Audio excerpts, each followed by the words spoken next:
Feel like you're working all the hours God gave you? Well, you're not alone. New Zealanders' working hours are up there with the highest in the world. For most of us, the 40-hour week isn't a reality, and it's all coming at a cost. We're sacrificing our mental health, relationships and families in a bid to try and keep one step ahead.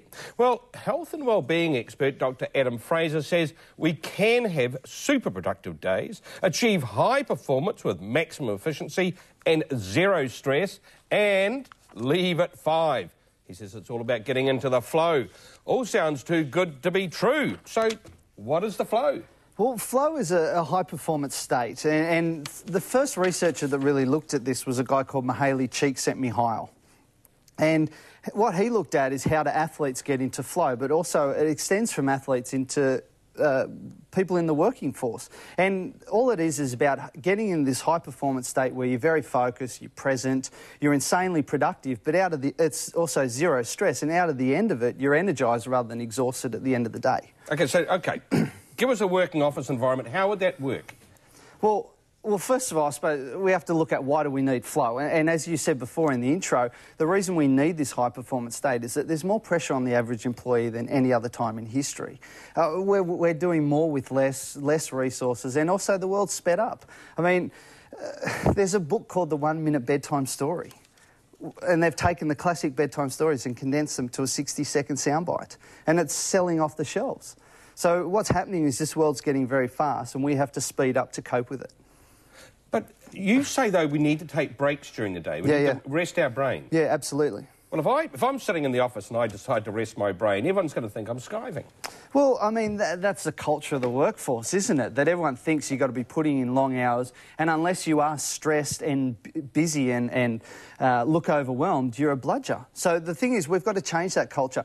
The thing is that your brain can't work your entire day. It needs to have breaks. It gets tired. And when you have a break, you change your brain chemistry so that it's more productive when you re-engage back in again. What do you mean by a break for the brain? So, what do I mean? A 5-minute break where you just switch your mind off, do some relaxation, take a walk, you know, just switch off from work, have some relaxation. And we're talking a 5-minute chunk. So if you did that a couple of times a day, that would go a huge way to reducing your stress, but also increasing your productivity. And what we've got to look at is, are we focusing on time or are we focusing on output? And most people focus on time. And if I'm in the office for a long period of time, then I'm a hard worker and I'm doing great. But, you know, what have you done at the end of the day?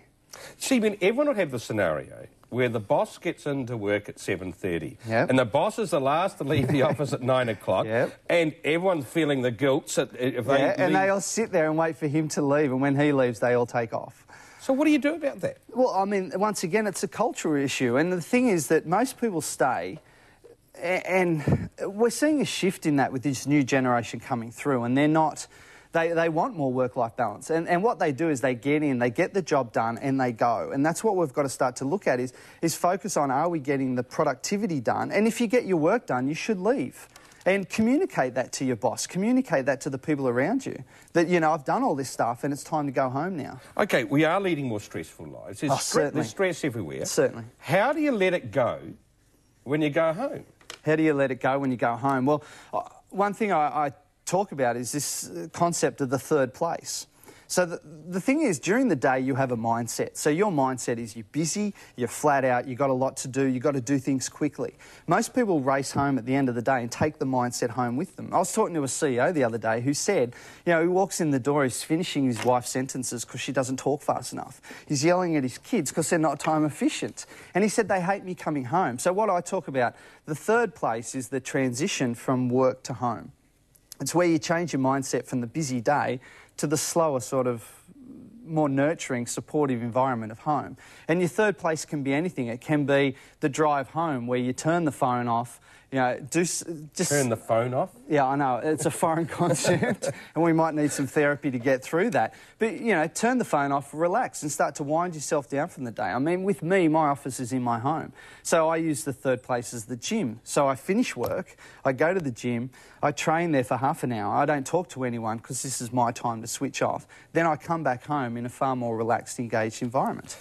You see, you look at some professions, I mean, lawyers, accountants, time costing. Yeah, because they bill by every 6 or 7 minutes. So the system is not designed for those people, is it? Because every time they take a break, that's hours are not racking up against a client. Yeah, exactly. But once again, we're back to, are we focusing on time or output? Like, are you getting the job done? And what science tells us that when we have a break and switch off... Now, I'm not talking you go for a 20-minute stroll. I'm talking you switch your mind off for 5 minutes, do some relaxation, take some time out, then re-engage and work harder. So what you do is work really hard, switch off, work really hard, switch off. OK, I was going to say, look, for the average punter watching here tonight, for someone working in office or whatever they do, they're watching and thinking, yep, I'm stressed out. What are the tips you'd say to them? OK, these are the things you need to start on right now to get that stress down. OK, number one, have those breaks in a day and practice that for 5 minutes you really relax. So switch your mind off, do almost meditation style. So you could go sit in a meeting room or something, just relax, take some time out, then re-engage. So that's going to drop the stress levels. The other thing is also that you've got to minimise multitasking. We're all supposed to multitask. Well, years ago, you were a champion if you could multitask. But what we know is that a brain that's multitasking is not very productive. And also, it's insanely stressful to the body because you're constantly juggling tasks. You're trying to do more than one thing at the one time, and the body's just not built for that. And science shows us that when we focus on a single task, we get it done quicker and we're less stressed at the end of it. So we've got to minimise multitasking. Now, having said that, there are certain tasks you can do.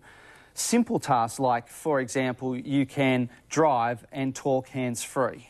OK, so cut out the multitasking, take breaks, try and separate work from when you get home. Use the third place as that time where you start to change your thoughts from the day to home, so you're more present when you get home. And also on the multitasking piece, we don't multitask important stuff. So when you're doing something important where you should focus and you've got to get an outcome, that's when the phone should go off, the email alert should go off, and you focus on that. So a lot of it really should be common sense. It's just a matter of doing it. Common sense isn't that common, though. All right, look, I'm afraid we've run out of time, but listen, fascinating. But obviously this is something that not only people are doing work have to take on board, it's management as well have to work out they're going to get a better run. Oh, absolutely, and management that are doing strategy and problem-solving, high-level stuff, they should be doing this more than anyone. Okay, I hope they're all listening. All right, thank you. Hey, thanks for joining us. Now, Adam's here in New Zealand for 2 days with the Knowledge Gym. Now, if you want to know more about his work, check out our website for details.